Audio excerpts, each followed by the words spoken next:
découverte d'un singe vraiment unique dans le monde des primates. Les macaques de Barbarie, également appelés magos. Dans leur société, les jeunes ont une place très privilégiée.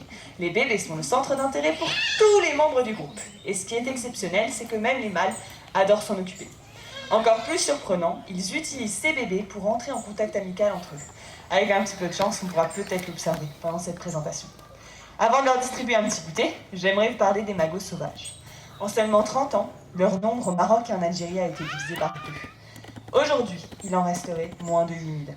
À ce rythme-là, si rien ne change, ils auront disparu avant la fin du siècle. Le plus grand danger pour eux, c'est l'homme, qui détruit leurs belles forêts de chênes et de cèdres. Un autre problème, c'est le commerce illégal des bébés. Chaque année, de nombreux petits sont arrachés à leur mère pour être vendus comme animaux de compagnie, en Afrique du Nord, mais aussi en Europe.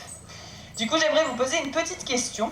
Pensez-vous que ce jeune magot, qui est en train de dépouiller un mâle juste derrière, pourrait être heureux chez vous comme un chat ou un chien? Non, en orphelin, il aurait une vie bien triste et serait privé de tout ce qu'il aime. Mais d'après vous, qui lui manquerait le plus à ce jeune magot? Les siens.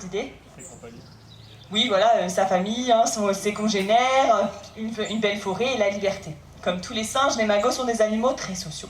Ils vivent en grand groupe et aucun humain, même avec la meilleure des volontés, ne peut remplacer leurs congénères.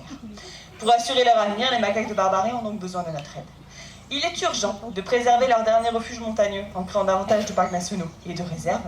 Ce trafic des bébés doit cesser, et ce que chacun d'entre nous peut également faire, c'est refuser de regarder des spectacles où les singes sont forcés à faire des pirouettes pour amuser le public, et refuser de se prendre en photo sur les marchés locaux avec un singe sur l'épaule, car en réalité, ce sont des animaux très malheureux. Mais revenons maintenant à nos magos. 150 singes vivent dans cette magnifique forêt de 20 hectares. 20 hectares, pour vous donner une idée, c'est l'équivalent d'environ 30 terrains de foot, ce qui leur laisse donc le libre choix de rester dans de vastes zones de tranquillité, ou au contraire, de venir vous voir. Dans le parc, il y a 3 groupes différents qui ne se mélangent pas, chacun son domaine. Ils s'évitent et se tiennent à distance. C'est pour cette raison que vous traversez, ou que vous allez traverser, des sections où il n'y a pas de singes. Là, par exemple, tous les singes que vous voyez autour de moi font partie du même groupe qui compte une 50aine d'individus. Bon allez, je vais pas les faire patienter plus longtemps. Je les fais pas patienter plus longtemps. Je vais distribuer le petit goûter. Je vous raconte la suite dans 2 minutes.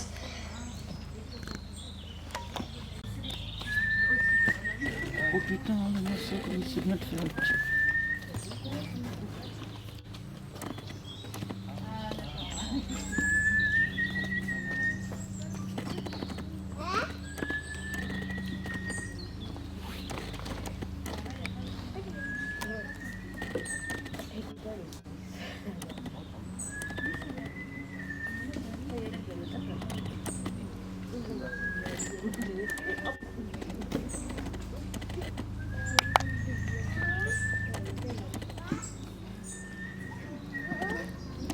Qui mange pas la peau.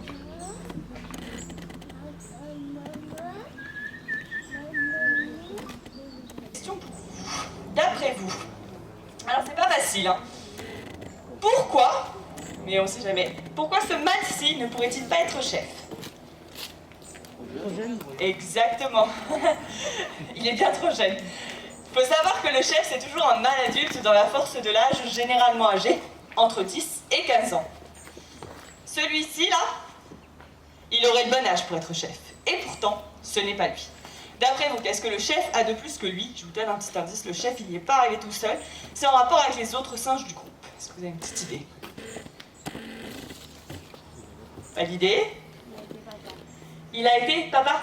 Alors oui, le fait d'avoir plus de bébés, ça c'est plutôt une conséquence de son statut de chef.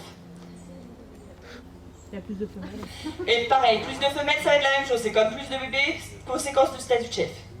Vous avez d'autres idées? Celui qui a réussi à se créer un solide réseau d'amis, des alliés qui le soutiennent pendant le conflit. Et c'était presque sur la phrase. Donc oui, c'est ça en fait. Le chef, c'est celui qui a réussi à se bâtir un solide réseau d'amis, des alliés qui le soutiennent face à ses concurrents. Du coup, je pense qu'on l'a répété, c'est pas grave. Donc nos mâles magos sont fins stratèges, ils savent utiliser leurs relations pour monter dans la hiérarchie. Chez les femelles comme celle-ci, c'est totalement différent. Le rang se transmet de mère en fille, de génération en génération.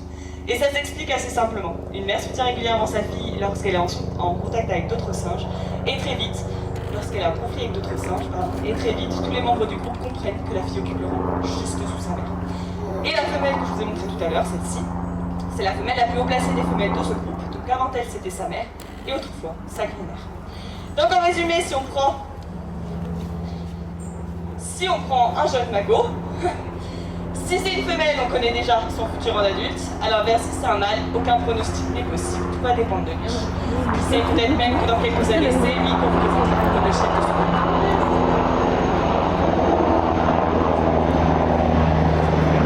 Il est bas ou Pas trop.